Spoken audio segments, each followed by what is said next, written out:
Magandang gabi mga minamahal na mga kapatid. Welcome po kayo sa ating ginagawa na programa ngayon. Aking binabati ang lahat ng mga nakikinig sa ating programa, ang Tinig ng Reformasyon. Ating ipagpapatuloy ngayong gabi ang ating pag-aaral.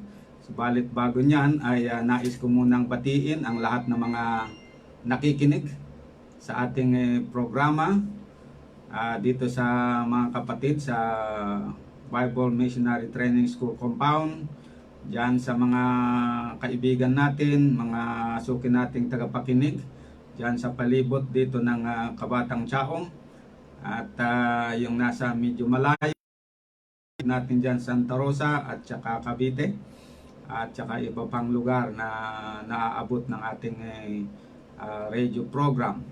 At greetings din po sa ating mga viewers sa Facebook. Naka-live na po tayo ngayon. Ako'y umaasa na tayong lahat ay nasa mabuting kalusugan. At ating pasalamatan nga ang Diyos sapagkat siya po ang nag-ingat sa atin na tayo ay naging ligtas sa mga sakit at lalo na dito sa kinatatakutan na COVID-19 na sakit. Sa ating pagpapatuloy mga minamahal ay tayo muna ay manalangin upang isanggunin natin sa Diyos ang ating ginagawang pag-aaral. Nang sa ganon ay maintindihan natin ng maayos. Dakilang Diyos sa kitaasan po ng mga langit, sa gabing ito kami ay nagpapasalamat sa inyo sapagkat meron muli kaming pagkakataon na inyong binigay na makapag-aral ng inyong mga salita. Buksan niyo po ang aming pangunawa nang sa ganon ay lubos naming maintindihan ang mga paksa, yung paksa na aming tatalakay. At nawa po ay maikintal, maisulat ang lahat na ito na katotohanan at magsilbing sustansya na makapagpapalakas sa aming espiritual na pamumuhay dito sa mundo, makapagpalakas sa aming pananampalataya, makapagpainit sa aming pagmamahal sa inyo at sa aming kapwa.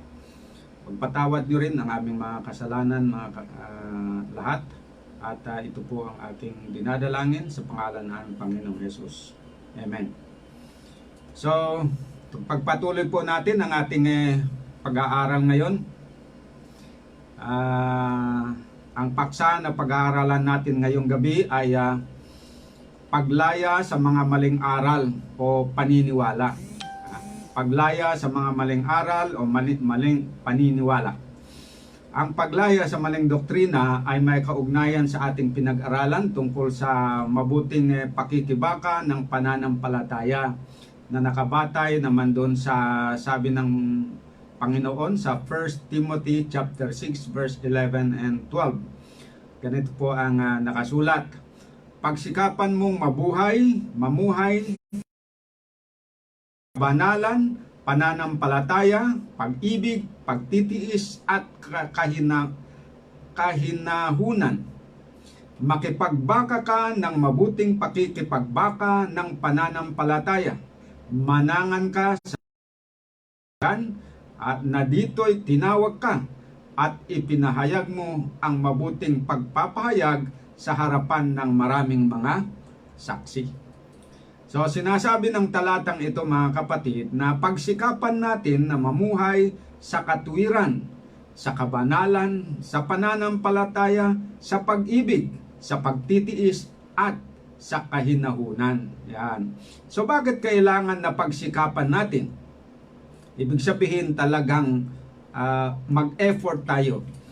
Ibigay natin ang ating, gawin natin ang buong makakaya natin. Ito ay sapagkat marami tayong mga kalaban na humahadlang o pumipigil sa atin upang hindi tayo mamuhay sa katuwiran, sa pag-ibig, sa pananampalataya at sa kahinahunan. Bagkus ay gusto ng kaaway na tayo mamuhay na tulad ng sa mga masasama na nasa sanglibutan na lumalabag sa kautusan. Yan po ang katotohanan dyan mga kapatid. Kaya't sabi ng salita ng Diyos na dapat pagsikapan natin na mabuhay ng matuwid at banal. Hindi basta-basta yan. Meron kasing talagang humahadlang sa atin. At kapag hindi natin yung bang igiit ang ating karapatan, o hindi tayo determinado, ay talagang mapipigilan tayo. Hindi natin magawa yun. So, sino po ang mga makakalaban natin kapag gusto nating mamuhay sa katuwiran at kabanalan?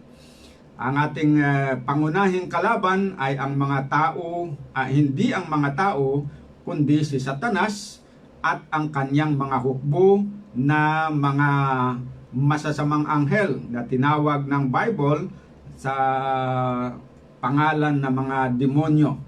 At dahil dito, higit na malakas kaysa atin ang mga tao. Etong mga kalaban natin ay higit na malakas kaysa sa atin.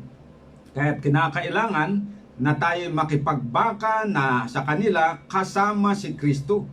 At gamit ang buong baluti ng Diyos. Yan po ang ating security para tayo po ay assurance, kasiguruhan para tayo ay magwagi sa ating pakikibaka. Natalakay po natin yan sa mga nakalipas na pag-aaral natin. So, ito po ang sabi ng Ephesians 6 verse 12 and 13.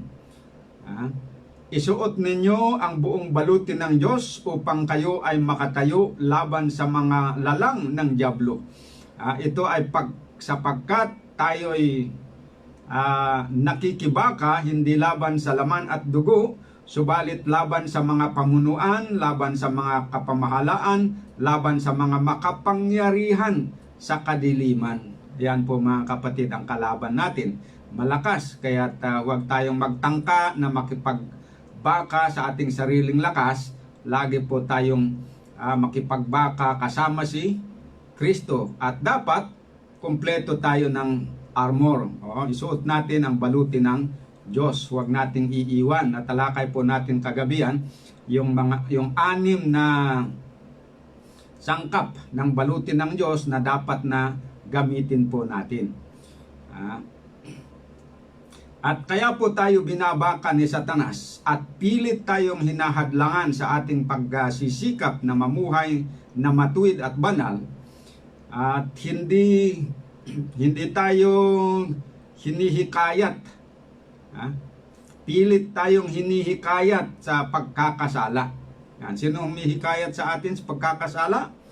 Yung kalaban natin, si Satanas at saka yung mga anghel. Pilit tayong hinahadlangan na huwag mabuhay sa katuwiran. Pilit tayong hinihikayat na sa pagkakasala.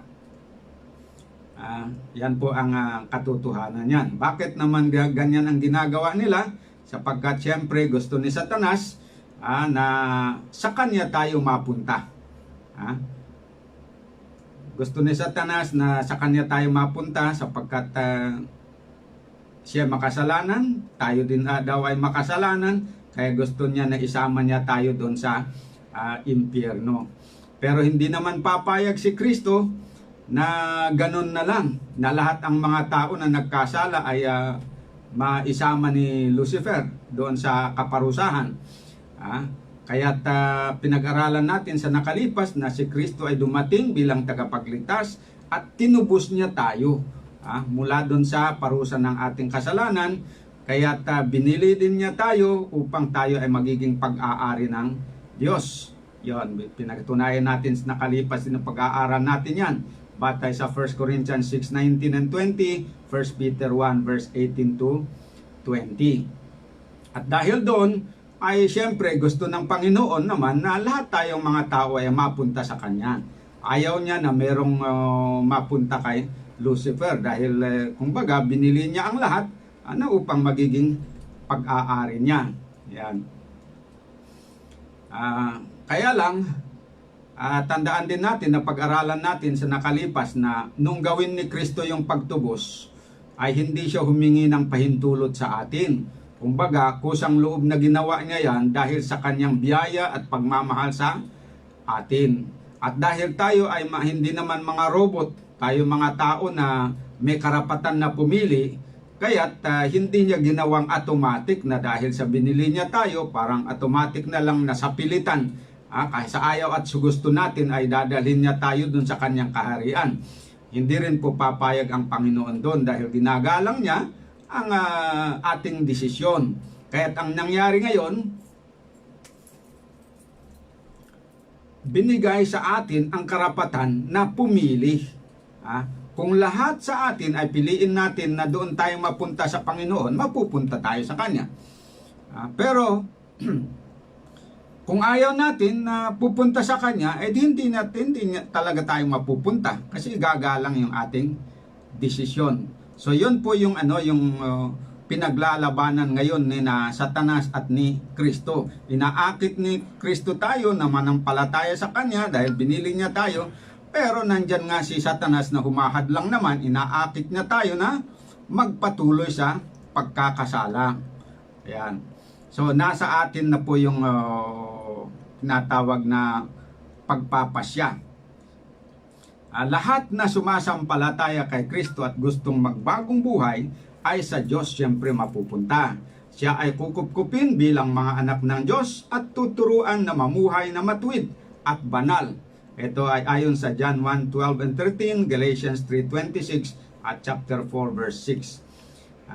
At dahil mahal ng Diyos ang lahat ng tao, ang lahat ay binili niya sa pamamagitan ng kanyang dugo, kung kaya't nais niya na ang lahat ay maligtas at makaalam sa katotohanan.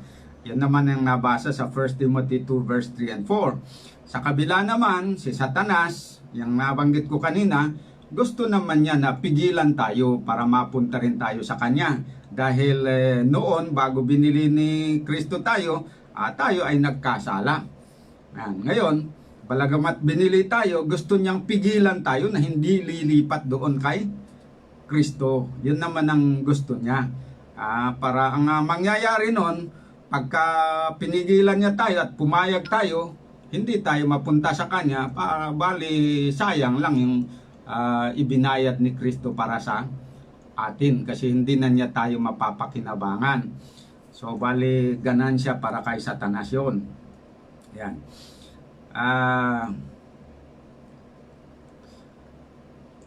Kung paano na nais ng Diyos na ang lahat ay maligtas at mamuhay ng matuwid at banal, ganon din si Satanas na nais niyang hikayatin ang lahat na magpatuloy sa pagkakasala at maisama niya sa dagat-dagatang apoy.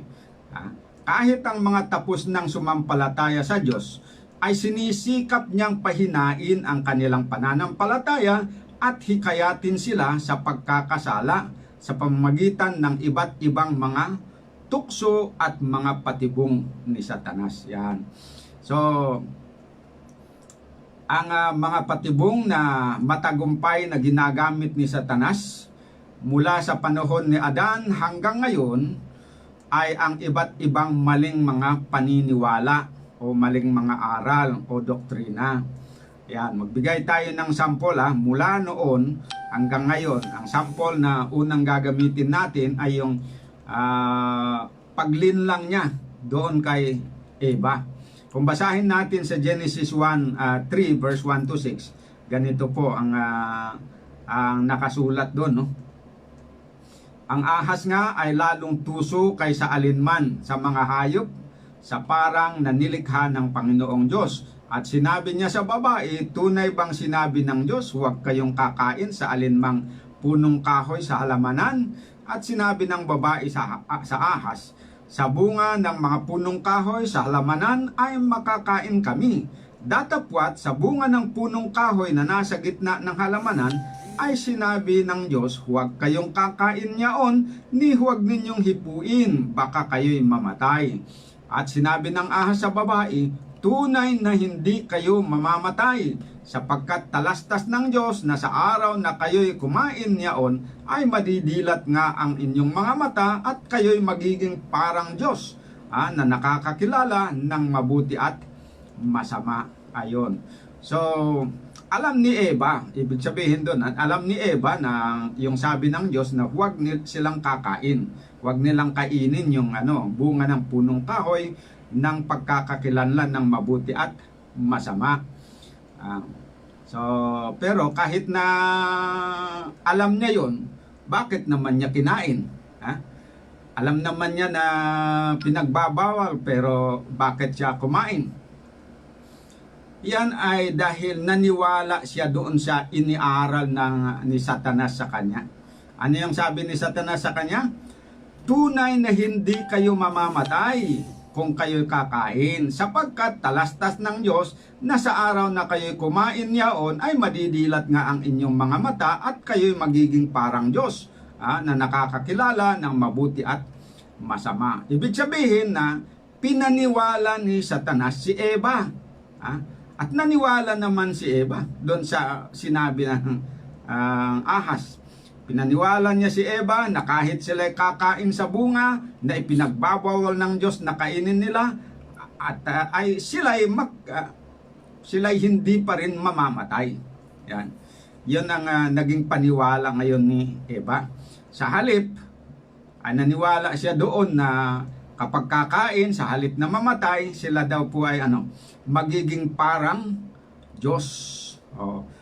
So, yun ang narinig niya. Pinaniwalaan naman niya. At dahil doon sa mali na paniniwala, siya ngayon ay nagkaroon ng, tawag dito, lakas loob na kumain. Pero kung wala sana yon, yung mali na paniniwala noon na ipinasok ng ahas doon sa kanyang isipan, palagay nyo ba ay kumain siya? Sa tingin ko hindi, mga kapatid. Pero kaya siya naglakas loob na kumain dahil doon sa tinanggap niya na mali na paniniwala. Pinaniwalaan niya ang isang bagay na hindi totoo. At yon ngayon ang nagbigay sa kanya ng lakas loob upang sumuway sa Panginoon. So anong aral ang matututunan natin dito sa karanasan ni Eva? Ito po, mga kapatid. Ang maling paniniwala ni Eva na ipinasok ng ahas sa kanyang isipan ang dahilan kung bakit nahikayat si Eva na magkasala. Ibig sabihin na upang tayo ay mapalaya sa kasalanan, upang tayo ay mahikayat na maghangad na huminto sa pagkakasala, kailangan na tayo ay mapalaya muna sa ating maling paniniwala. Tulad ng maling paniniwala, maling salita ng ahas na pinaniwalaan ni Eva.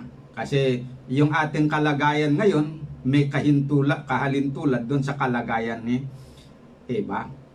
Si Eva nalalagay sa sitwasyon kasama si Adan na inutusan ng Panginoon na sumunod sila sa lahat na kalooban ng Diyos.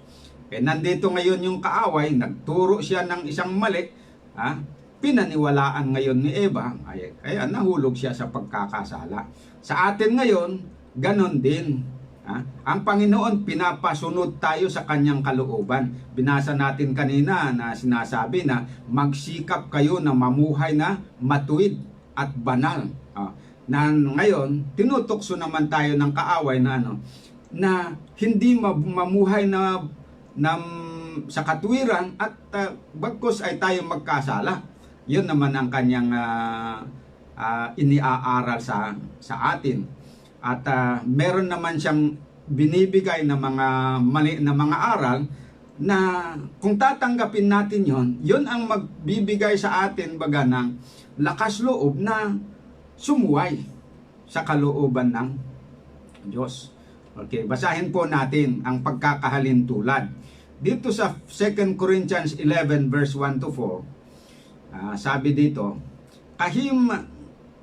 kahimanawari, mapagtiisan ninyo ako sa kaunting kamangmangan, ngunit tunay na ako'y inyong pinagtiisan, sapagkat ako'y naninibugho tungkol sa inyo ng panibughong ukol sa Diyos, sapagkat kayo'y aking ipinag-asawa sa isa, upang kayo'y maiharap ko kay Kristo na tulad sa dalagang malinis. Yan. Ngunit ako'y natatakot, baka sa anumang paraan kung paano si Eva ay nadaya ng ahas sa kanyang katusuhan, ang inyong walang malay at malinis na mga pag-iisip na kay Kristo ay pasamain. Ayan. Sapagkat kung yaong paririto ay mangaral ng ibang Jesus na hindi namin ipinangaral, o kung kayo'y nagsitanggap ng ibang espiritu na hindi ninyo tinanggap, o ibang ebanghelyo na hindi ninyo tinanggap, ay mabuting pagtiisan ninyo. O huwag niyong paniwalaan. So ano daw po ang kinatatakutan ni Pablo? Sabi niya, ako'y natatakot baka sa anumang paraan kung paanong si Eva ay nadaya ng ahas sa kanyang katusuhan, ang inyong walang malay at malinis na mga pag-iisip na kay Kristo ay pasamain. Yun ang kinatatakutan ni Pablo. At ano ang binanggit ni Pablo na gagamitin ng kaaway upang dayain at pasamain ang walang malay at malinis sa pag-iisip ng mga Kristiyano? Sa verse 4 ay nagbabala ang apostol na ang kaaway ay gagamit ng maling mga aral upang dayain at pasamain ang isip ng mga anak ng Diyos sa pamamagitan ng mga bulaang mga mangangaral. Kaugnay nito ay pinayuhan sila ni Pablo na kung may mangaral sa kanila ng ibang Jesus, ibang ebanghelyo, at ibang espiritu na hindi ayon sa ipinangaral ng mga apostol ni Kristo, ay huwag nilang paniwalaan. Ayun. Dahil kung maniniwala sila sa maling aral tungkol kay Jesus, tungkol sa espiritu, at tungkol sa ebanghelyo, sila'y madadamay sa sumpa ng mga bulaang mangangaral. Ito po ang sabi ng Galatians 1 verse 6 to 7. Basahin po natin. Ako ay namamangha sa kaparaanan kung bakit napakadali ninyong lumayo o tumalikod mula sa tumawag sa inyo sa biyaya ni Kristo patungo sa kakaibang uri ng ebanghelyo. Ayun. So, hindi lang ngayon, doon sa panahon ni Pablo ay meron ding mga Kristiyano na tumatalikod sa tunay na pananampalataya at naiingganyo na tumanggap doon sa sinasabi dito na kakaibang uri ng ebanghelyo. Yan. Tuloy natin, verse 7 hanggang sa 9. Hindi ito talagang kakaibang ebanghelyo maliban na may ilang mga tao na gumugulo sa inyo. Ibig nilang palitan ang ebanghelyo ni Kristo. Subalit kahit kami o isang anghel man na mula sa langit ay mangaral ng ebanghelyo na nasalungat sa ipinangaral namin sa inyo, sumpain nawa siya ng Diyos. Gaya ng nasabi na namin noong una pa, sasabihin ko ulit ngayon, kung ang sino man ay nangangaral ng salungat sa ebanghelyo na inyong natanggap, sumpain nawa siya ng Diyos. Ayan po ang sinasabi. Malinaw mga kapatid na ang maling paniniwala tulad ng paniniwala ng ibang ebanghelyo ay nagdadala sa mga Kristiyano sa pagtalikod kay Kristo at pagkasumpa. At kapag ang isang tao ay tumalikod kay Kristo, hindi na po siya mamumuhay sa katuwiran, sa kabanalan at sa pag-ibig sapagkat hindi niya siya pinapatnubayan ng Espiritu ni Kristo. At ayon sa Galatians 5 verse 16, kapag ang isang tao ay pinapatnubayan ng Espiritu, ay hindi niya tutuparin o pagbibigyan ang mga pagnanasa ng laman. So yun po yung kalagayan ng isang tao na pinapatnubayan ng banal na Espiritu. Dahil siya ay tapat kay Kristo, ibinigay ni Kristo yung Espiritu Santo na manahan sa kanya at ang Espiritu na itong papatnubay para hindi niya gagawin yung mga pagnanasa ng laman. Bagkos ay gagawin niya yung mga kagustuhan ng banal na Espiritu na mabubuting bagay. Ayan. Pero pag ang isang tao ay tumalikod na kay Kristo at tumanggap na siya ng bagong Espiritu, ibig sabihin, sa halip na yung Espiritu ni Kristo na ang nandun sa kanya, yun na ibang Espiritu na ang pumasok. At doon sa talinghaga na binigay ni Kristo, kapag umalis na yung banal na espiritu, dahil doon sa mali na desisyon ng tao na siya ay tumalikod, talikdan niya si Kristo, iiwanan siya ng banal na espiritu, yung dating espiritu na pinaalis, babalik ngayon. At pag nakita niya na malinis na yung puso ng tao, kasi wala na yung espiritu doon na nakatira, ayan, lalabas siya at maghahanap pa ng ibang espiritu na mas masama sa kanya, tapos magdadala pa ng 7 espiritu. Sila ngayon, madami ng manahan doon sa kanyang sa puso ng tao nito. Ang resulta, kung masama man siya noon, mas masama na siya ngayon. Yon ang magiging resulta kapag ang isang tao na once na nanampalataya kay Kristo ay mahikayat na maniwala doon sa mga maling ibang ebanghelyo, tumanggap ng ibang Kristo at tumanggap ng ibang espiritu. Ayan, magiging babalik na siya doon sa dati niyang kalagayan na kung saan siya ay siya ay inaalipin ng kapangyarihan ng kasalanan na nandun sa kanyang laman. Kaya ang resulta, kung ano yung kagustuhan ng laman, yan ang kanyang ginagawa. Yun po ang mangyayari kapag ang tao ay tumalikod. Sa halip na siya ay mamuhay na matuwid at banal, siya ay namumuhay na ayon doon sa pagnanasa ng laman. Kaya't ang Kristiyanong naniniwala ng maling aral ng Ebanghelyo, sa halip na siya ay mamuhay sa katuwiran, kabanalan, pag-ibig, pananampalataya at kahinahunan, siya ay mamuhay ayon sa pagnanasa ng laman. Therefore, kahit sinasabi niya na siya ay Kristiyano pa rin, ang makikita sa kanyang buhay ay ang mga gawa ng laman sa halip na ang bunga ng Espiritu. Sinasabi ko dito na yung mga tumanggap po ng maling ebanghelyo, hindi naman nila i-give up yung pagkilala nila o pag-iisip nila na sila ay Kristiyano. Kasi yung tinanggap nila na ibang ebanghelyo pa rin ni Kristo ang title,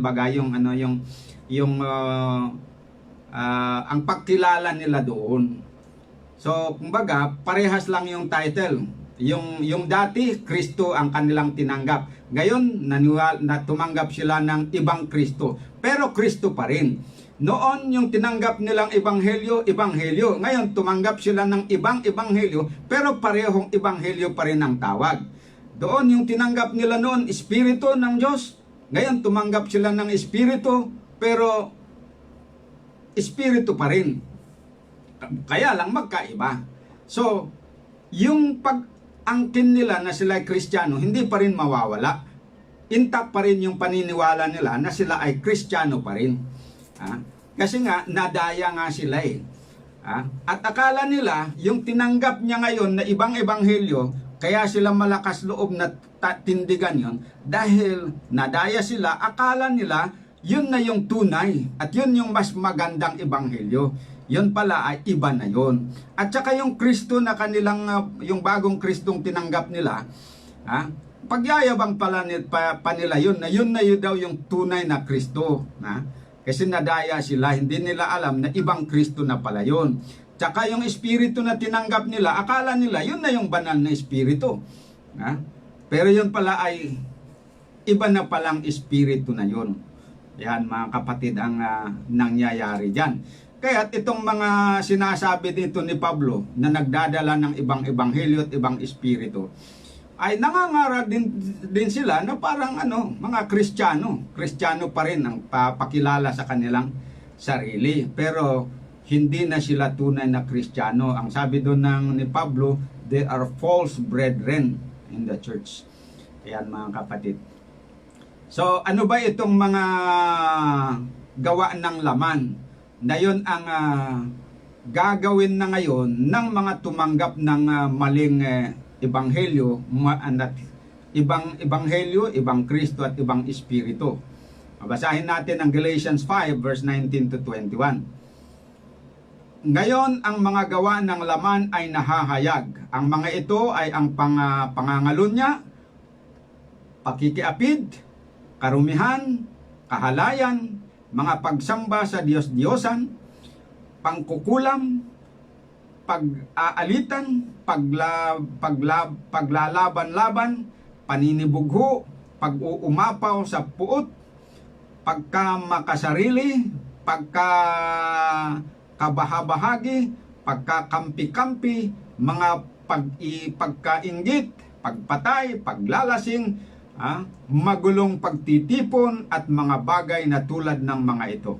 Ito ay ipinapaunang sabi ko sa inyo, katulad ng sinabi ko sa inyo noong una, ang mga gumagawa ng ganoong mga bagay ay hindi magmamana ng kaharian ng Diyos. Yan mga kapatid. So, bagamat sila, itong mga naniwala ng maling ebanghelyo,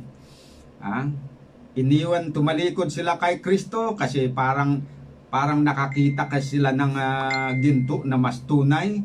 Akala nila mas tunay, yun pala hindi naman tunay. Kasi kumikinang din eh. Kaya nga may kasabihan na not all that glitters are gold. Kasi kahit hindi ginto, kumikinang din na parang ginto. At dito marami ang nadadaya. Ayan. So, pansinin natin itong mga bunga ng laman o kaya gawa ng laman. Kung inyong papansinin, ang mga gawa ng laman ay mga paglabag sa kautusan. Yan. Iba't iba ang mga forma, iba't ibang word ang ginamit, pero kung suriin natin, ito ay mga paglabag lahat yan sa kautusan. Halimbawa po, pangangalunya, pakikiapid, karumihan, kahalayan. Yan, lahat yan ay paglabag sa ikapitong utos ng Diyos. Related yan sa 7th commandment lahat. Ito pa, pagsamba sa Diyos-Diyosan, pangkukulam, yan. Paglabag yan sa una at ikalawang utos ng Diyos. Yan. Pag-aalitan, paglalaban-laban, paninibugho, pang-uumapaw ng puot, pagpatay, yan, paglabag. Ang mga yan sa ika-6 na utos na huwag kang papatay. Yan. So sabi ni Jesus sa John 8:34, ang gumagawa ng kasalanan ay alipin ng kasalanan. Kaya't ang gumagawa ng alinman sa mga kasalanang nabanggit na tinawag na gawa ng laman ay alipin ng kasalanan na yan. Dito palalayain ni Kristo tayo na mga Kristiyano. Palalayain ni Kristo tayo sa pang-aalipin ng kasalanan. Kaya't ibinigay niya ang Espiritu Santo upang manahan sa atin at sa pamagitan ng tabak ng salita ng Diyos ay puputulin niya ang ugat ng kasalanan na gumagapos sa atin upang tayo ay mapalaya sa kapangyarihan ng kasalanan at nang sa ganon ay huwag na tayong laging nagkakasala. Yan. Kaya sabi nga ni Kristo doon sa John 8:32, ye shall know the truth and the truth shall set you free. At sa verse 36, if the Son of Man shall set you free, then you will be free indeed. Yan. So, yun ang pangako ni Kristo na gagawin niya sa atin, mga kapatid, na palalayain niya tayo doon sa kasalanan na siyang umaalipin sa atin. At ang mga ibubunga nito, ibig sabihin, pag nang maging malaya na tayo, ay yung udyok ng Espiritu, utos ng Espiritu na gumawa tayo ng kasalanan, hindi na natin gagawin. Kasi wala na siyang power eh. Wala na siyang power na mag-utos. Pwede, pag inutusan tayo ng magkasala, pwede na nating sabihin dun sa kasalanan ay hindi na ako susunod sa iyo dahil meron akong ibang amo. Hindi na ikaw ang aking master. Hindi na ikaw ang aking amo. Iba na ang aking amo. At ang susundin ko, yung utos ng aking amo na ang sabi niya ay huwag daw akong magkasala. Yun. So pagka naranasan na natin yun na yung tinatawag na aktwal na pagpapalaya sa atin doon sa kasalanan. Kaya lang na nais kong banggitin at ipaliwanag ito na hindi po tayo lubos na mapapalaya sa kasalanan. Kung hindi natin isuko ang ating mga maling paniniwala sa Diyos. O halimbawa, kung babalik tayo doon kaya Eva, di ba kaya siya nagkasala dahil doon sa kanyang paniniwala na kapag siya kumain, hindi siya mamamatay at siya ay magiging parang Diyos. Ngayon, kung tayo nandun sa panahon na yon at ganon din yung ating mentality, sigurado na kakain din tayo dun sa pinagbabawal. At hanggat hindi natin yon itakwil yung kaisipan na yon, hindi natin alisin, hindi mawala yon sa ating isipan, ay talagang kung mabigyan pa tayo ng pagkakataon na lumapit dun sa pinagbabawal, kakainin pa rin tayo natin kasi yun nga, meron tayong ganun na paniniwala na nagpapahintulot sa atin para kainin natin yung pinagbabawal. Yan. So, yun po yung connection doon. Ngayon, ang nangyari ngayon sa atin sa panahong Kristiyano, madaming mga Kristiyano ang merong mga tinanggap na mga maling paniniwala. Na dahil doon sa maling paniniwala, sila ay kagaya ni Eva ba na maluwag ang kanilang loob na lumabag doon sa kautusan ng Diyos. Malakas ang kanilang loob na lumabag sa kautusan ng Diyos at tila hindi pa nakokonsensya. Bakit hindi nakokonsensya? Kasi nga doon sa kanilang pinapaniwalaan na hindi tama, na akala nila'y tama.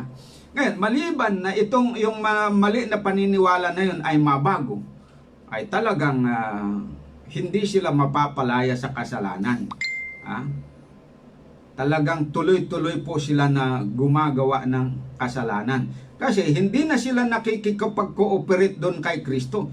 Gusto ni Kristo na sumunod sila, pero wala siyang magagawa kasi itong tao na ito ayaw nang bitiwan yung kanyang maling paniniwala. So kung ano yung paniniwala ng tao kasi, yun ang huhubog sa kanya.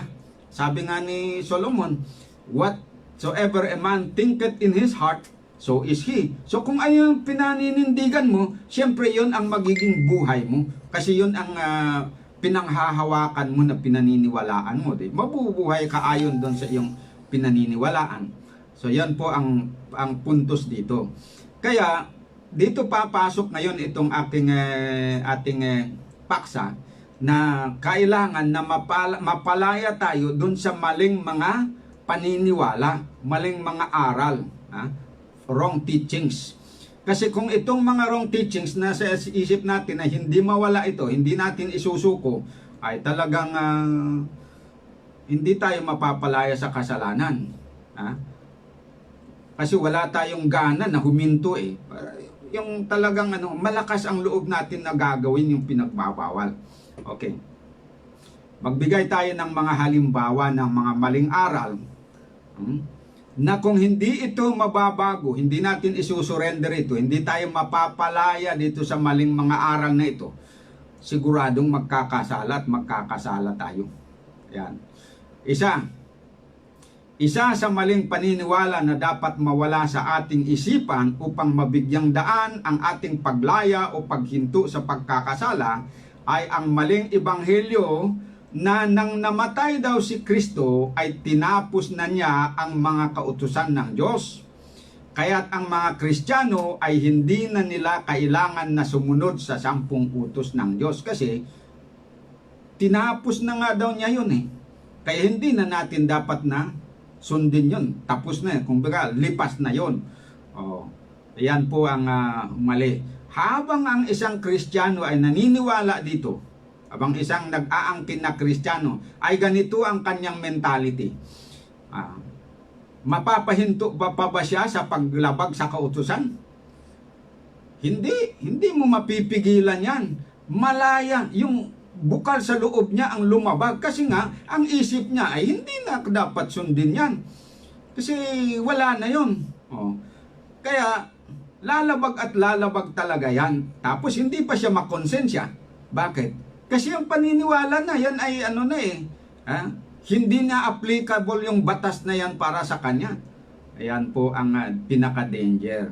Kaya linawin natin, paano tayo mapapalaya dito sa maling paniniwala? Ang magpapalaya sa atin doon ay yung katotohanan na turo ni Kristo. Yun ang magpapalaya sa atin. Kaya balik tayo doon sa John 8 verse 32. And ye shall know the truth, and the truth shall set you free. Ang una doon ay siyempre si Kristo, yung katotohanan. Ikalawa, yung aral ni Kristo. Yun ang katotohanan. So pag nanampalataya tayo kay Kristo, mahalaga na maintindihan natin yung aral din ni Kristo. Kasi itong aral niya, kung ito ang maipasok sa ating isipan at tanggapin natin, ito ngayon ang magpapalaya sa atin dun sa mali na aral. Kasi pag nakita na natin yung tamang katotohanan, ma-realize natin na mali pala yung dati nating paniniwala. So isusuko natin yan, alisin natin sa ating isipan, at tanggapin natin itong katotohanan na itinuro ni Kristo. Iyon na ngayon ang ating isakabuhayan. Hindi na itong mali. Pero hindi natin makikita yung mali na yon kung wala tayong paghahambingan. Yan. Kaya importante na mag-aral tayo. Kaya ito ipapakita ko sa inyo para mapaghahambing ninyo. Ito ang isang ginagamit na talata. Alam nyo, yung nangyayari dito, kagaya lang din yan ng labanan ni Kristo at niya kasi Satanas nung pagtukso. Gumamit din si Satanas ng talata ng Biblia. Naakala mo naman ay tama din, ha? So dito gumagamit din sila ng talata ng Biblia na akalang tama. Pero ang problema, based lang doon sa misinterpretation. Halimbawa, basahin natin. Tinupad daw po ni Kristo yung kautusan kasi. Kasi totoo naman na nakasulat sa Matthew 5 verse 17 to 19. Sabi niya, huwag ninyong isiping ako'y naparito upang sirain ang kautusan o ang mga propeta. Ako'y naparito hindi upang sirain, kundi upang ganapin. Sa English, not to destroy but to fulfill. Ngayon, ito ang understanding nila sa fulfill. Pagka nabasa ko yung paliwanag nitong mga ang salitang fulfill, pag i-apply mo daw doon sa prophecy, halimbawa hula, pag ang isang hula ay naganap, wala na, lipas na yon. Pagka isang hula ay naganap, kagaya ng hula tungkol sa kapanganakan ni Kristo. Nung dumating si Kristo at naipanganak sa babae, kasi ang hula may ipanganak sa isang babae na berhen. Ngayon, panganak si Kristo sa isang tao na babae na berhen. Okay, so, nung naipanganak na gano'n sa babaeng berhen, yung hula ni Isaias na yon ay na-fulfill na. At dahil na-fulfill na, wala nang gamit. Wala na yon, kasi tapos na yon eh. So ganon din daw doon sa kautusan. Pero mga kapatid, mali yun. Yung illustration na doon sa fulfilled ng prophecy, tama yun. Pag na-fulfill na yung prophecy, that is the end of it. Wala iba pa, wala nang ibang gamit. It is just only for that purpose. But beyond the fulfillment, wala nang gamit nun. Pero iba tungkol sa kautusan ng Diyos. Sa kautusan ng Diyos, iba na pag na-fulfill mo, ibig sabihin pagka sinunod mo, hindi ibig sabihin na mawawala na yung kautusan pag sinunod mo.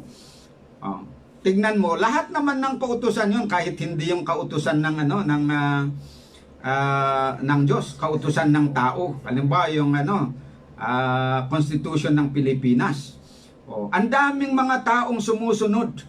Pero noong bang sinusunod nila, halimbawa yung batas trapiko, ang daming sumusunod sa batas trapiko, maliban lang doon sa mga violators, Pero nung sinunod nila yung batas trapiko, dahil ba sa sinunod nila, lipas na ang buhay ng batas na yon, wala na siyang gamit, na nung natupad mo na, mawawala na siya, parang sa bukas ay hindi mo na susundin kasi wala na. Nandyan pa rin mga kapatid.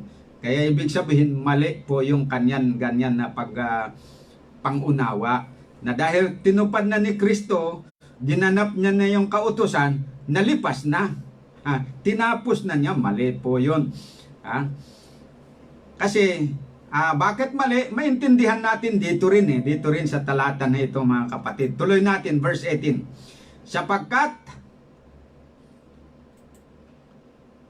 Sapagkat katotohanang sinasabi ko sa inyo, hanggang sa mga wala ang langit at ang lupa, ang isang tuldok o isang kudlit na anumang paraan ay hindi mawawala sa kautusan hanggang sa maganap ang lahat ng mga bagay. O dito naman, binabase nila dito na mawawala, ano yan sabi na?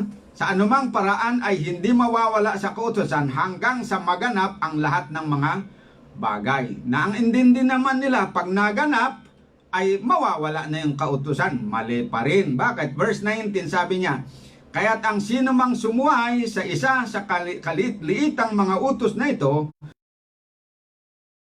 sa mga tao, ay tatawaging kaliit-liitan sa kaharian ng langit. Yan. Datapwat, ang sino mang gumaganap at ituturo, ito'y tatawaging dakila sa kaharian ng langit. Ano pa ang ebidensya na nung tinupad ni Kristo ay hindi niya tinapos yung kautusan? Basahin natin dito sa Romans 10 verse 1 to 9. Kasi ito pang isang ginagamit nila na minamali ang intindi. Basahin natin sa verse 4. Sapagkat si Kristo ang kinauuwian ng kautusan sa ikatutuwid ng bawat sumasampalataya. O yon. Sa English kasi sabi niya, Christ is the end of the law. Ayan. Pero dito, mabuti nga yung pag Tagalog kasi si Kristo ang kinauuwian ng kautusan sa ikatutuwid ng bawat sumasampalataya. Ang ibig sabihin ng ikatutuwid, for justification of them that believe. Ayan. Ang ibig sabihin, nung tinupad ni Kristo yung kautusan, natupad niya ng buong buo. Yan.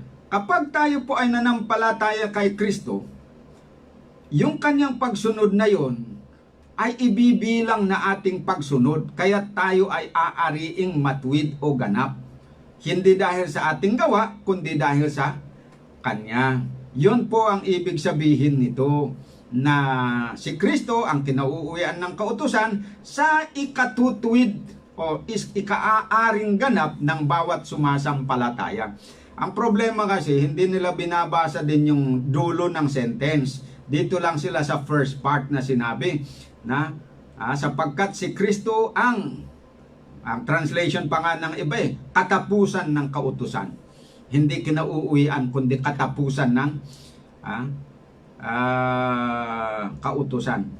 Hindi nila itinuloy yung layunin. Bakit sinabi na siya ang He is the end of the law? Sabi niya, for righteousness to them that believe. Yan. So sa magitan po daw ni Kristo, kung tayo manampalataya sa Kanya, tayo ay aariing ganap. Yan. So, tuloy natin verse 5 and 6. Sapagkat isinulat ni Moses na ang tao na gumagawa ng katuwiran ayon sa kautusan ay mabubuhay dahil dito. Datapwat sinasabi ng katuwiran ayon sa pananampalatayang ganito, huwag mong sabihin sa puso sino ang aakyat sa langit, sa makatuwid bagay upang ibaba si Kristo, o sino ang manaog sa kailaliman, sa makatuwid bagay upang iakyat si Kristo mula sa mga patay. Datapwat ano ang sinasabi nito? Ang salita ay malapit sa iyo, sa iyong bibig at sa iyong puso, sa makatuwid bagay ang salita ng pananampalataya na aming ipinangangaral. Ayan. So, yun po ang pinaka-purpose na ibig sabihin tayo daw, hindi tayo pwedeng aariing ganap at pagkalooban ng buhay na walang hanggan dahil sa ating sariling pagsunod. Kundi, si Kristo yung sumunod para kung tayo nanampalataya kay Jesus na siya ang sumunod sa kautusan para sa atin, tayo po ay aariing ganap dahil sa ating pananampalataya. At dahil doon sa tayo inaring ganap, dahil sa katuwiran ni Kristo, tayo ay maibibilang na karapat dapat sa buhay na walang hanggan. Pero hindi niya tinapos yung kautusan, nanatili pa rin yan yung kautusan na yon. Na matapos na tayo aaring ganap, dapat naman na pag-aralan na naman natin na sundin. So, yun po mga kapatid. Okay, ikalawa, ganito naman, ang kautosang moral ng Diyos na ibinigay sa Israel sa pamamagitan ni Moses ay para lamang sa bansang Israel at hindi para sa mga hentil na mga Kristiyano. Natalakay ko sa nakalipas na mga pag-aaral ito, pero alam ko na maraming mga baguhan ngayon na nakikinig. I-elaborate naman natin ito.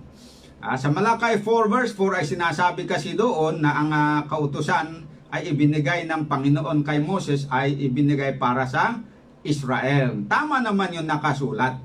Pero ang unawa naman ng iba, doon sa pagdidiin ng ibang mga mangangaral, at dahil yan ay binigay para sa Israel, ay wala na tayong pakialam doon, hindi yon para sa atin. Tayo mga hentil, so huwag natin angkinin yung hindi para sa atin.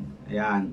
So, ulitin ko, kapag ang mentality ito ay nanatili sa atin, yung ganito na mali na aral, sa palagay mo pa ay may gana ka pang sumunod doon sa kautusan? Susundin mo pa ba? Siyempre wala. You don't care to believe kasi ang isip mo, hindi naman yan para sa akin, para sa Israel lang. Hayaan mo ang Israel na susunod. Ako, hentil naman ako, nanampalataya ako, pero hentil ako, hindi naman ako Hudyo. So, anong pakialam ko doon sa kautusan na yon ng Panginoon? Yan ang sinasabi ko. Hanggat hindi ito, yung maling aral na ito, hindi maalis sa isip ng isang tao, ay talagang hindi mo maaasahan yan nahihinto sa paglabag. Kaya ang mangyayari ngayon, dahil hindi naman yan hihinto, umaasa pa rin yan na kahit na siya ay lumalabag, parang feeling niya, safe pa rin siya, maliligtas pa rin. Ang problema dito, hindi siya feeling guilty ngayon, pero doon niya malalaman doon sa pagdating ni Kristo at sa hukuman, doon na lang siya magtaka. Doon na siya magtaka na hindi pala siya ililigtas ng Panginoon.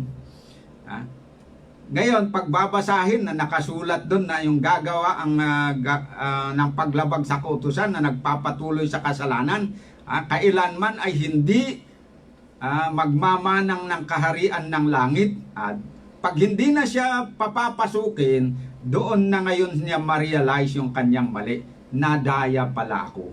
Yan. Kaya mas mabuti na liwanagin natin ngayon para doon sa mga gustong tumanggap ng paglilinaw, tanggapin nila, alisin na nila yung mali na aral nito sa kanilang isipan at ipasok yung tama habang may panahon pa na hindi pa huli ang lahat. Dahil kung doon na sa pagdating ni Christ, sa kapa nila tanggapin, wala na silang pagkakataon. Kaya ito ang ginagawa natin. Bali, hindi ito panghuhusga sa kanila, kundi tulong para sa kanila. Para sa ganon, ay habang panahon pa ngayon ng pagbabago, ay mabago na yung kanyang pag-iisip. Para matuto na silang sumunod, para sigurado, pagdating ng araw, talagang kikilalanin sila ng Diyos na kanyang bayan. Basahin po natin na talagang ito ay yung logic na ginagamit nila na yung daw binigay sa Israel at para lang sa Israel. Mali po yun. Bakit? Romans 9 verse 1 to 5, ganito.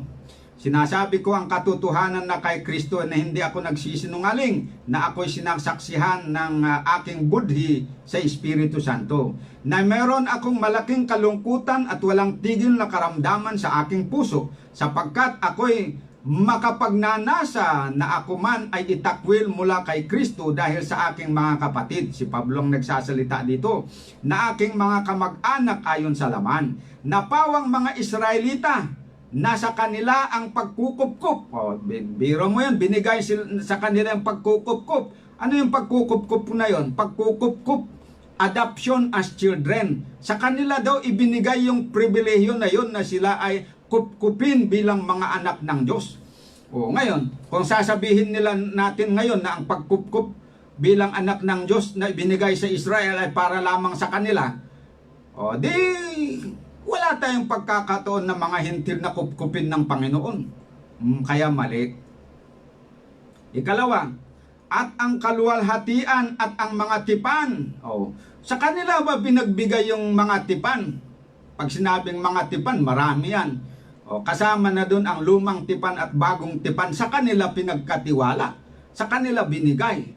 Ngayon, kung gamitin natin yung logic nila ngayon na yung binigay sa Israel para sa Israel, hindi para sa Hentil, di walang pakialam ang mga Hentil dito sa mga tipan. Bagong tipan at lumang tipan, wala silang pakialam. Kaninong tipan ngayon sila maliligtas? Ang bagong tipan ay ginawa para sa Israel. Kaya mali yung kanilang pag-iisip na yon. Ano pa? At ang pagbibigay ng kautusan, dito sila humahawak, sabi nila, sa kanila ibinigay yung kautusan. Pero hindi lang kautusan ang binigay sa kanila, pati yung mga tipan, pati yung pagkukup-kup. Kaya bakit i-apply mo lang yung prinsipyo na doon sa kautusan lang, na kung ano yung binigay yung kautusan sa kanila, dapat sa kanila lang, wala tayong pakialam. Ba't hindi apply dito sa iba? Ibig sabihin, hindi consistent na principle yun. Hindi tama na interpretation yun. Ayan. Kaya, ang totoo mga kapatid, yung binigay sa kanila ng mga ito, binigay sa Israel, hindi lamang para sa kanila, kundi para sa lahat. Kasi, ayon dito sa Acts 13 verse 47 and 48, anumang binigay sa kanila na liwanag ay hindi para sa kanila, kundi para sa lahat. Kasi sila lang yung ginawa na pinakailaw dito sa lupa. Basahin po natin. 44 and 48. Sapagkat ganito ang ipinag-utos sa amin ng Panginoon na nasusula na sinasabi, inilagay kitang isang ilaw ng mga hentil, upang ikaw ay maging sa ikaliligtas hanggang sa kahuli-hulihang hangganan ng lupa. At nang marinig ito ng mga hentil ay nangagalak sila at niluwalhati ang salita ng Diyos at nagsisampalataya ang lahat ng mga itinalaga sa buhay na walang hanggan. Nakita nyo na. Diyan nagagalak yung mga hentil dahil ito palang Israel ay ginawang pinakailaw ng mga hentil upang sa pamagitan nila sila ay magiging ikaliligtas ng mga hentil. Ayan. Ibig sabihin, kung ano yung katotohanan na itinuro sa kanila, dapat ibahagi nila dun sa mga hentil. Ibinigay sa kanila yung tipan, bagong tipan. Dapat i-share din nila sa mga hentil. Ibinigay sa kanila ang kautusan, i-share din nila sa hentil. Binigay sa kanila ang pagkakupkup, i-share din sa mga Israel, ay mga hentil. Kaya yun ang totoo mga kapatid. Kaya ito ang tunay na ebanghelyo, dapat ito ang ipalit natin dun sa maling ebanghelyo na ipinangangaral ng iba na ang kautusan na binigay sa Israel ay para lamang sa Israel, dahil mali po yun. That is not the true gospel. Okay. Ikatlo, ang lumang tipan ay ang 10 utos ng Diyos na pinalipas ng Diyos ayon sa Hebrews 8 verse 13. Yun daw palang tipan, yung lumang tipan, yun daw yung 10 utos. Ulitin ko may nangangaral ngayon na ng mali na balita, maling ebanghelyo na sabi nila, yung lumang tipan ay siya yung 10 utos. Kaya pag binasa natin sa Hebrews chapter 8 verse 13 na pinalipas na yung lumang tipan, ibig sabihin yung 10 utos pinalipas na. Kaya wala na. Yan, napanood ko yun sa debate sa YouTube na tinayuan ng isang Amerikano na mga ngaral na yun daw 10 utos. Yun yung lumang tipan na pinapalipas ayon dito sa Hebrews 8:13 na sinabi, doon sa sinasabi niya, isang bagong tipan ay linuman niya ang una.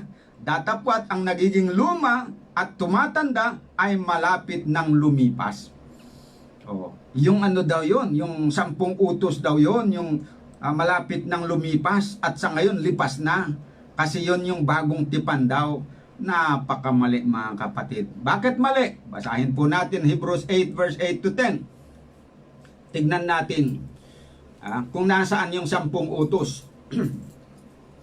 Sapagkat sa pagkakita ng kakulangan sa kanila, ay sinabi niya, narito dumarating ang mga araw, sinasabi ng Panginoon, na ako'y gumawa ng isang bagong pakikipagtipan sa sangbahayan ni Israel at sa sangbahayan ni Juda.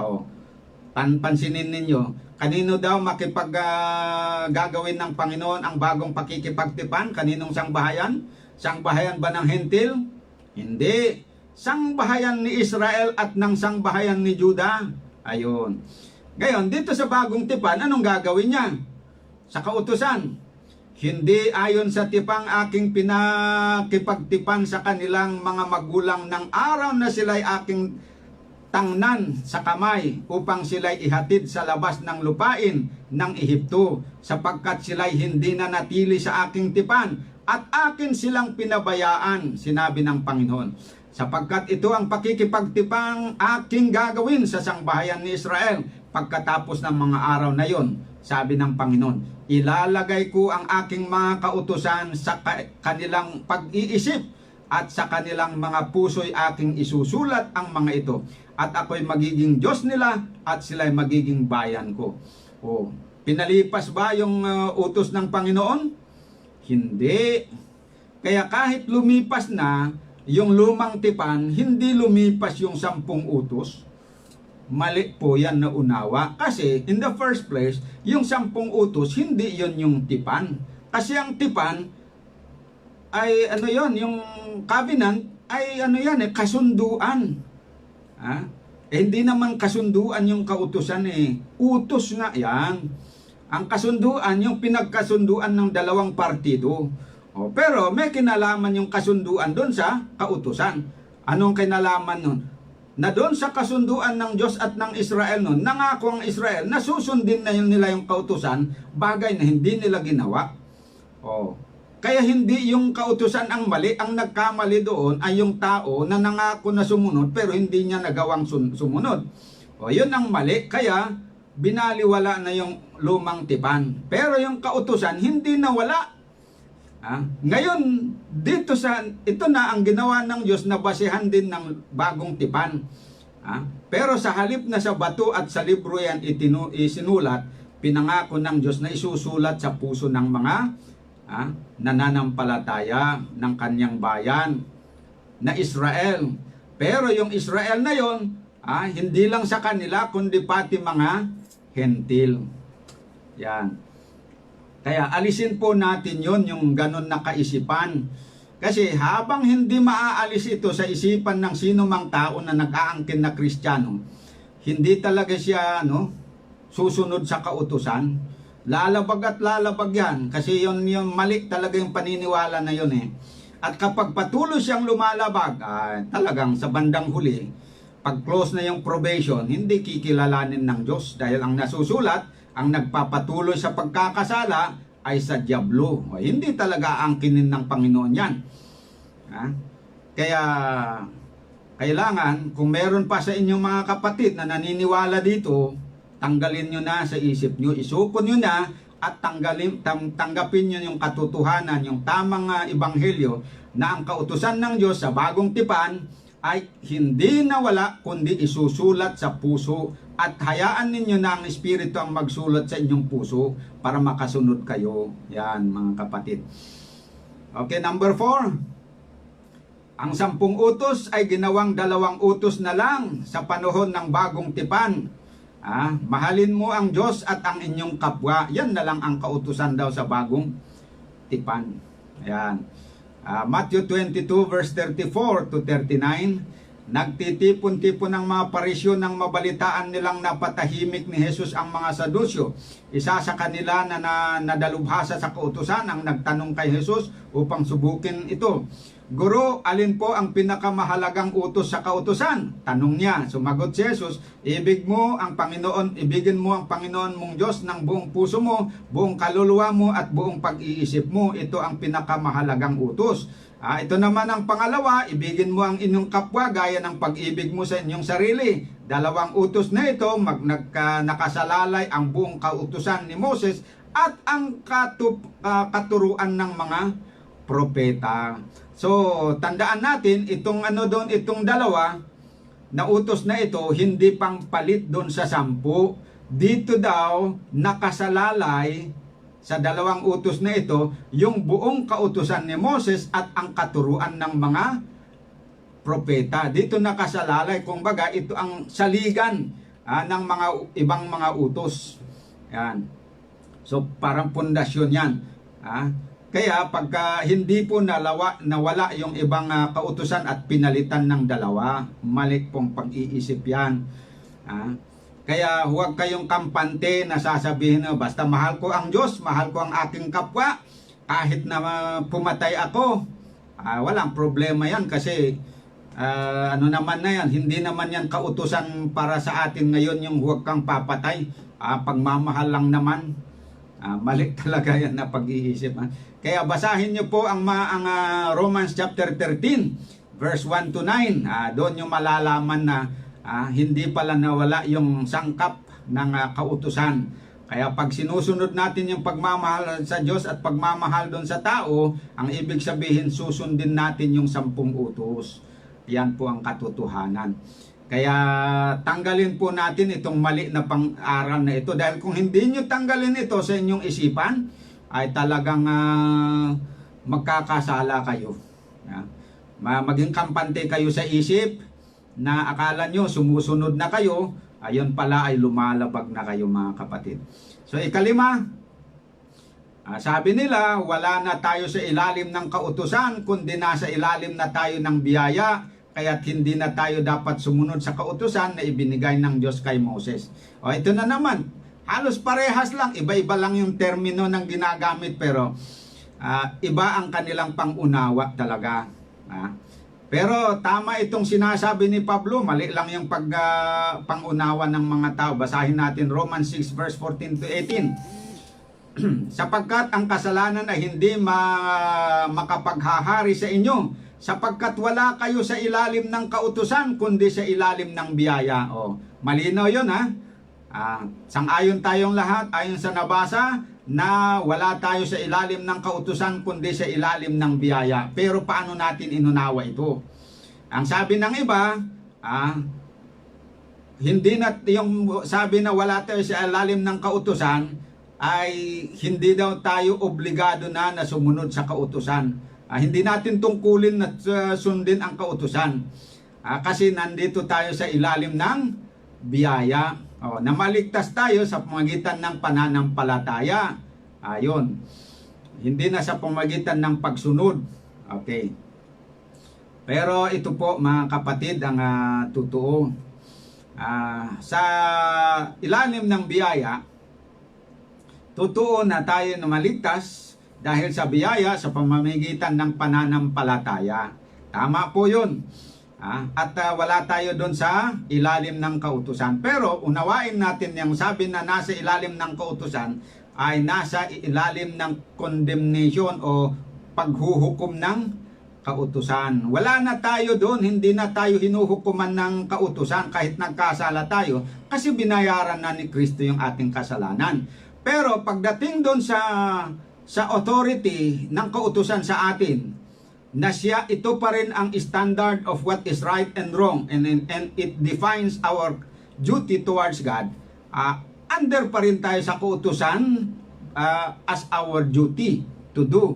Pero hindi ibig sabihin na maliligtas tayo sa pamagitan ng pagsunod sa kautusan na hindi sa pananampalataya. Mali yun.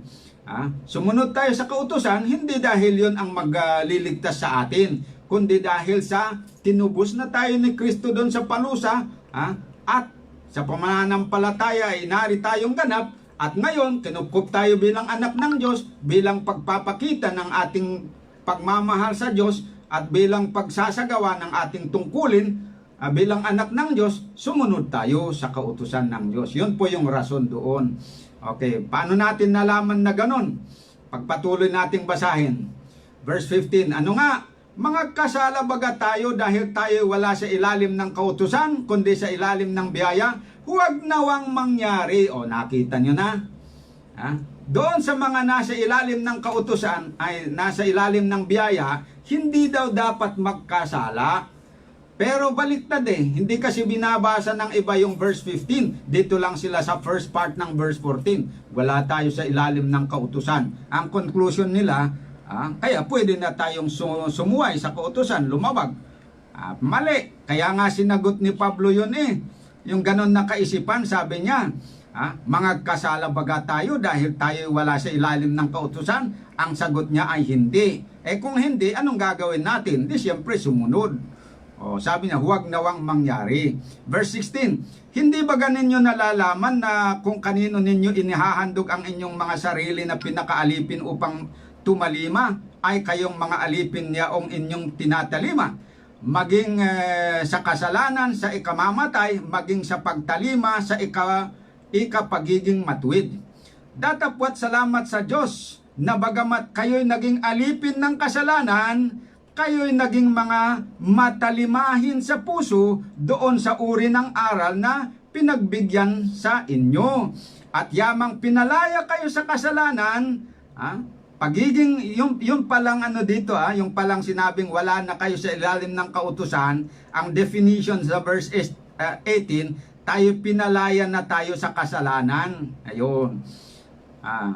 At yung sabi doon na tayo nasa ilalim ng biyaya, tayo pala naging mga alipin kayo ng katuwiran. So inalis tayo doon sa pagiging alipin ng kasalanan, ginawa tayong alipin ng katuwiran. Yan po yung magandang balita doon. Yan ang tama. So alisin po natin itong kaisipan na ito, mali. Dahil kung manatili pa yung isip natin na ito, na dahil wala tayo sa kautusan, ilalim ng kautusan at nasa ilalim ng biyaya, ay malaya na tayong magkasala, mali po yan. Pag hindi ito mababago, talagang hindi tayo mapapalaya sa kautusan. Dahil magkasala at magkasala tayo. May kampante tayong magkasala. At anong sabi ni Kristo? Sino mang gumagawa ng pagkakasala ay alipin ng kasalanan. Yan. Kaya mali po yan. Okay, panahon na. Medyo lumampas na tayo sa ating alas 9, pero ito, pahabol ko ito Ito naman, para sa mga Adventista naman ito. Ito kasi, merong doon, mali na akala, mali na paniniwala ng mga kapatid na Adventista. Nasabi nila, ang payo daw ng Diyos, bagamat maganda kung sundin, ngunit walang kinalaman daw sa kaligtasan. Kaya kapag payo, malaya kang either sumunod ka o hindi ka sumunod, okay lang. Walang anuman yan. Hindi nakakaapekto sa iyong kaligtasan. Pagka hindi ka sumunod sa payo ng Panginoon. Kaya sabi nila, yung daw mga liwanag na ibinigay ng Panginoon sa kanila, sa pamagitan ng kanilang propeta na si Ellen White, ay mga payo lang lahat daw yun. Walang utos. Kaya whether you follow it or not, it doesn't matter. It does not affect your salvation. Pero basahin niyo po dito yung payo ng Panginoon. Tignan natin kung may kinalaman sa kaligtasan ng wala. Doon sa payo sa mga Adventista na nabubuhay sa tinatawag na Laodicean period na mababasa sa Revelation chapter 3, verse 14 to 21. Ano po ang payo ni Kristo dito sa mga nabubuhay dito? Dito po sa verse 18. Ipinapayo ko, o payo ito, hindi utos. Ipinapayo ko sa inyo na ikaw ay bumili sa akin ng gintong dinalisay ng apoy upang ikaw ay yumaman, at ng mapuputing damit upang inyong maisuot, at upang huwag mahayag ang inyong kahiyahiyang kahubaran, at ng pangpahid sa mata na ipahid sa inyong mga mata upang ikaw ay makakita. O payo yun Ano yung payo? Bumili ka ng gintong dinalisay sa apoy. Ano yun?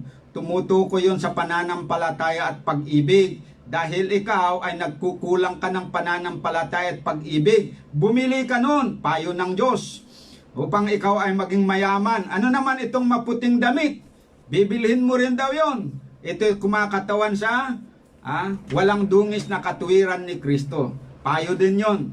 Ngayon, itong katuwiran ni Kristo, pag wala kang katuwiran ni Kristo, hindi ka maliligtas. Pag wala kang pananampalatayang tunay at wala ka ding pag-ibig na tunay, hindi ka rin maliligtas. Payo ito, sasabihin ng mga Adventist, ang payo, walang kinalaman yan sa kaligtasan kahit hindi mo sundin. Kaya, mga kapatid na Adventist, pag manatili pa kayo dyan sa mga idea nyo na yan, aywan ko kung saan kayo maliligtas pa ang taong hindi sumusunod dito. Wala pong kaligtasan na isang taong hindi sumunod dito sa payo ng Panginoon, kahit sabing payo lang, na ayaw niyang bumili ng dinalisay ng gintong dinalisay ng apoy, at ayaw niyang bumili ng maputing damit na yung righteousness ni Christ, at ayaw niyang bumili ng pangpahid sa mata, yung spiritual discernment. Pag yung tatlong bagay na ito ay hindi natin sinunod yung payo na bumili, ay wala tayong kaligtasan, mga kapatid. Yan po ang totoo. Kaya huwag tayong kampante, alisin natin yung isip na yon na pagkapayo, pwede mong hindi sundin, walang kinalaman yan sa kaligtasan mo. Yan po, mali po yan talaga. Kaya itong mga, alam nyo, itong mga mali na paniniwala, pag hindi natin tanggalin ito, itong magpapahamak sa atin.